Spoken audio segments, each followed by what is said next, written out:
ada nih yang satu ini nih, yang pembuatannya memanjakan mata fams dengan api yang berkobar-kobar. Pembuatan gelas kaca bening ini fams. Oh my wow! Buat aneka minuman berwarna-warni emang paling pas nih disajikan dengan gelas kaca bening, biar kita penasaran sama rasa minumannya. Tapi kamu penasaran gak sih fams? Gimana sih proses pembuatan gelas kaca yang kita pakai sehari-hari yang beraneka macam bentuk, ukuran, bahkan sampai yang berwarna? Tenang, bukan Rekam Indonesia namanya kalau nggak menyajikan info penting ini. Cus, kita intip salah satu pabrik kaca terbaik di Indonesia yang sudah berdiri sejak 20-an tahun lalu. Produknya ini juga udah diekspor ke berbagai negara di Asia dan Afrika fams.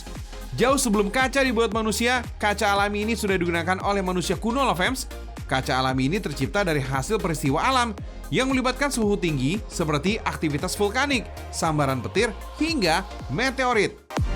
Di era manusia modern, kaca ini udah bisa dibuat dengan mencampur berbagai bahan, diantaranya pasir kuarsa, kapur, boraks, aluminium, dan pecahan kaca beling. Dan masih banyak lainnya juga nih yang bisa mencapai 12 bahan fams. Semua bahan kecuali pecahan kaca dimasukkan ke dalam mesin pengaduk. Dalam sekali pengadukan, mesin ini mampu menampung sampai 600 kg bahan fams. Proses ini memakan waktu beberapa menit aja kok, sampai menjadi homogen alias menyatu.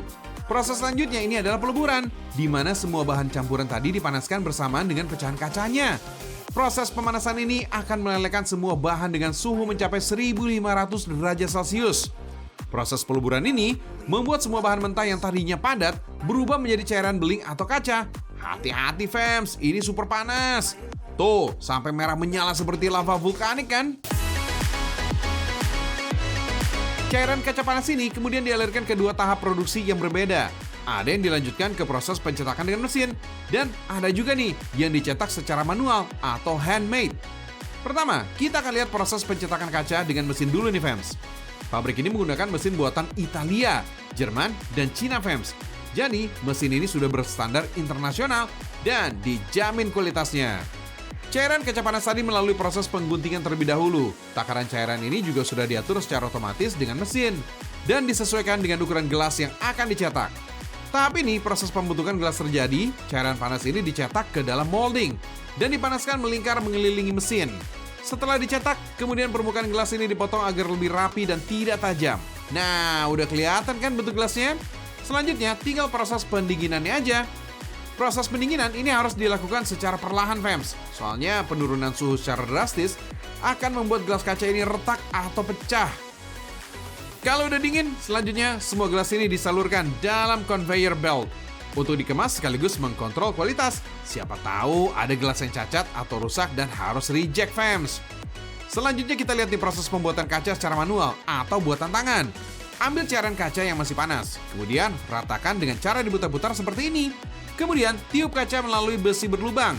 Tuh, cairan kaca ini sudah mulai terbentuk fams. Kelihatannya sih gampang ya, tapi meniup adonan kaca panas ini juga butuh keahlian. Makanya, belum tentu nih semua pegawai di sini bisa melakukannya fams. Tahu nggak kaca ini dibuat apa? Betul fams, ini akan dibuat akuarium bulat. Bagian atasnya dipotong lagi dengan menggunakan teknik fire cutting supaya rapi. Terakhir, baru deh dinginkan. Kaca di sini gak cuma dibuat bening polos aja nih fams. Bisa loh dibuat permukaan yang berwarna putih dengan menyemprotkan bubuk silika. Atau bisa juga dilakukan dengan penyemprotan dengan cat khusus fams. Bisa ke bagian dalam atau luar kaca. Barang kaca yang diproduksi di sini nggak cuma gelas melulu kok. Ada juga vas bunga, toples berukuran besar, akuarium, dan juga kap lampu gantung fams. Nah, gimana fams? Udah paham kan proses pembuatan semua produk kaca yang bisa kita gunakan sehari-hari? Semoga infonya bermanfaat ya.